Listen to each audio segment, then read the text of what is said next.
ಸರ್ಕಾರಿ ಕೆಲಸ ಬೇಕೇ? ವಯಸ್ಸು ಮೀರಿದ್ರೂ ಚಿಂತೆ ಇಲ್ಲ. ಸರ್ಕಾರದ ಮಹತ್ವದ ಆದೇಶ. ನಮಸ್ಕಾರ ಸ್ನೇಹಿತರೆ, BNN ಡಿಜಿಟಲ್ ಮಾಧ್ಯಮಕ್ಕೆ ಸ್ವಾಗತ. ನಾನು ನಾಗೇಶ್.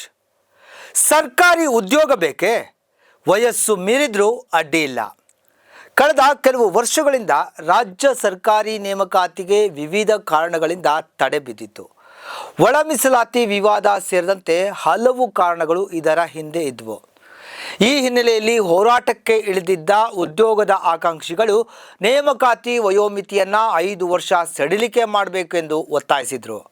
ವಿದ್ಯಾಕಾಶಿ ಎಂದೇ ಖ್ಯಾತವಾಗಿರುವ ಧಾರವಾಡದಲ್ಲಿ ಅನೇಕ ವರ್ಷಗಳಿಂದ ಉದ್ಯೋಗಕ್ಕೆ ಕಾದಿದ್ದವರು ದೊಡ್ಡ ಮಟ್ಟದ ಸರಣಿ ಹೋರಾಟವನ್ನೇ ನಡೆಸಿದರು. ಈ ಹೋರಾಟಕ್ಕೆ ರಾಜ್ಯಾದ್ಯಂತ ಬೆಂಬಲ ವ್ಯಕ್ತವಾಗಿತ್ತು. ಬೆಂಗಳೂರಿನ ಫ್ರೀಡಂ ಪಾರ್ಕ್ನಲ್ಲೂ ಹಲವು ಹೋರಾಟಗಳು ನಡೆದಿದ್ವು. ಈ ಹೋರಾಟಕ್ಕೆ ಈಗ ಫಲ ದೊರಕಿದೆ. ಏನಿದು ಸ್ಟೋರಿ ಅಂತೀರಾ? ನೋಡೋಣ ಬನ್ನಿ.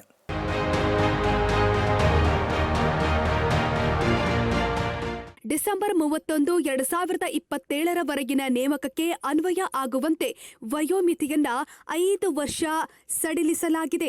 ಇದು ಸರ್ಕಾರಿ ನೌಕರಿಗಾಗಿ ಹಲವು ವರ್ಷಗಳಿಂದ ಕಾಯ್ತಾ ಕೂತಿರುವವರಿಗೆ ಆಶಾಕಿರಣವಾಗಿ ಪರಿಣಮಿಸಿದೆ. ವಿವಿಧ ಕಾರಣಗಳಿಗಾಗಿ ನೇಮಕಾತಿ ವಿಳಂಬ ಆಗುತ್ತಿದ್ದ ಕಾರಣ ಅನೇಕ ಆಕಾಂಕ್ಷಿಗಳು ವಯೋಮಿತಿ ಮೀರುವ ಆತಂಕದಲ್ಲಿದ್ರು. ಒಮ್ಮೆ ವಯೋಮಿತಿ ಮೀರಿದ್ರೆ ಮುಗಿತು, ಮುಂದೆಂದು ಅವರಿಗೆ ಸರ್ಕಾರಿ ನೌಕರಿ ದೊರಕುವ ಸಾಧ್ಯತೆನೇ ಇರೋದಿಲ್ಲ. ಜೀವನದಲ್ಲಿ ಸರ್ಕಾರಿ ನೌಕರನಾಗಬೇಕು ಅಂತ ಕನಸುಕೊಂಡ ಅದೆಷ್ಟೋ ಜನರಿದ್ದರು. ಇಂಥವರಿಗೆ ಒಂದು ಬಾರಿಗೆ ಅನ್ವಯ ಆಗುವಂತೆ ವಯೋಮಿತಿ ಸಡಿಲಿಸುವ ಮೂಲಕ ರಾಜ್ಯ ಸರ್ಕಾರ ಅವರಿಗೆ ರಿಲೀಫ್ ಕೊಟ್ಟಿದೆ. ಇನ್ನೊಂದು ವಿಷಯ, ಈವರೆಗೆ ಕೆಲವು ನಿರ್ದಿಷ್ಟ ವರ್ಗದವರಿಗೆ ಮಾತ್ರ ಅನ್ವಯ ಆಗುವಂತೆ ಸರ್ಕಾರವು ನೇಮಕಾತಿ ವಯೋಮಿತಿಯನ್ನ ಸಡಿಲಿಸಿತ್ತು. ಆದರೆ ಈಗ ಬದಲಾದ ಸನ್ನಿವೇಶದಲ್ಲಿ ಎಲ್ಲಾ ವರ್ಗದವರಿಗೆ ಅನ್ವಯ ಆಗುವಂತೆ ವಯಸ್ಸು ಸಡಿಲಿಕೆ ಮಾಡಿದೆ.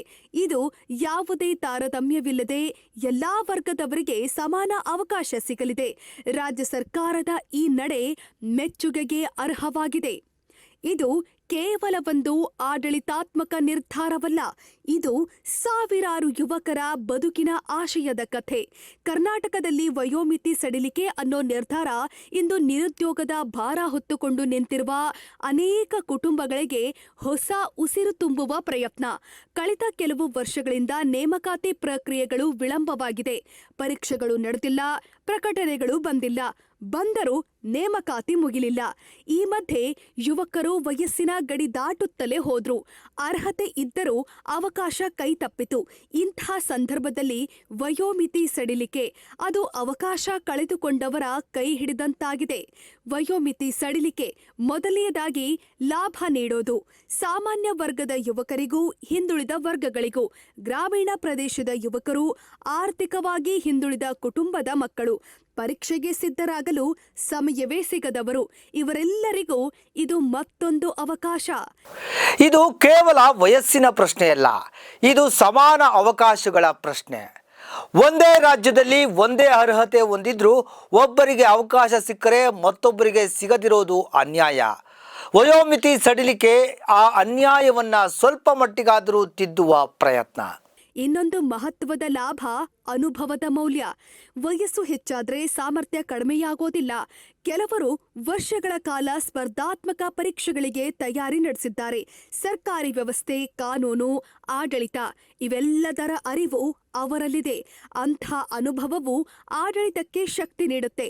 ಇಂದಿನ ಯುವ ನಿರುದ್ಯೋಗ ಕೇವಲ ಆರ್ಥಿಕ ಸಮಸ್ಯೆಯಲ್ಲ, ಅದು ಮಾನಸಿಕ ಒತ್ತಡದ ಸಮಸ್ಯೆ.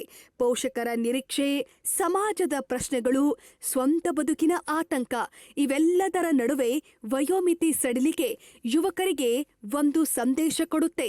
ಮುಂದುವರೆದು ಕರ್ನಾಟಕದಲ್ಲಿ ಸರ್ಕಾರಿ ಉದ್ಯೋಗಗಳಿಗೆ ವಯೋಮಿತಿ ಸಡಿಲಿಕೆ ನೀಡಿರುವುದು ನಿರುದ್ಯೋಗಿ ಯುವಕರಿಗೆ ಒಂದು ಅವಕಾಶದ ಕಿಟಕಿ ತೆಗೆದಂತಾಗಿದೆ. ಆದರೆ ಇದರೊಂದಿಗೆ ಹಲವು ಅನಾನುಕೂಲಗಳು ಸಹ ಎದುರಾಗುತ್ತಿವೆ.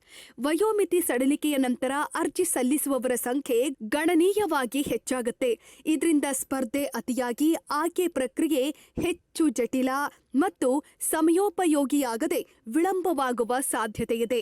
ಇನ್ನೊಂದು ಪ್ರಮುಖ ಸಮಸ್ಯೆ ಎಂದರೆ ಹೊಸ ಯುವಕರಿಗೆ ಅವಕಾಶಗಳು ಸೀಮಿತವಾಗುವ ಆತಂಕ.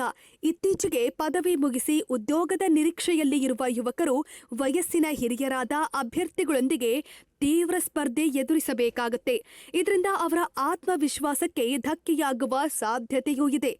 ಅಲ್ಲದೆ ವಯಸ್ಸಿನ ಆಧಾರದ ಮೇಲೆ ಸಡಿಲಿಕೆ ನೀಡುವುದರಿಂದ ಅನುಭವ, ಕೌಶಲ್ಯ ಮತ್ತು ನವೀನ ಚಿಂತನೆಗೆ ಬೇಕಾದಷ್ಟು ಮಹತ್ವ ಸಿಗೋದಿಲ್ಲ ಅನ್ನೋ ಟೀಕೆಗಳು ಕೇಳಿಬರುತ್ತಿವೆ. ಈಗಾಗಲೇ ಸರ್ಕಾರಿ ನೌಕರರಿಗೆ ಸಂಬಳ ಕೊಡೋದಕ್ಕೆ ಖಜಾನೆಯಲ್ಲಿ ದುಡ್ಡಿಲ್ಲ. ಹೀಗಾಗಿ ಬೇಕಂತಾನೆ ಸರ್ಕಾರ ನೇಮಕಾತಿ ವಿಚಾರದಲ್ಲಿ ವಿಳಂಬ ಧೋರಣೆ ತೋರುತ್ತಿದೆಯೇ ಅನ್ನೋ ಅನುಮಾನವಿದೆ. ಜೊತೆಗೆ ಗುತ್ತಿಗೆ ಆಧಾರಿತ ನೌಕರರ ಕಥೆಯೇನು? ಅವರನ್ನೇ ಖಾಯಂಗೊಳಿಸಬಹುದಲ್ಲವೇ ಅನ್ನೋ ವಾದಗಳು ಕೂಡ ದಟ್ಟಾಗಿದೆ.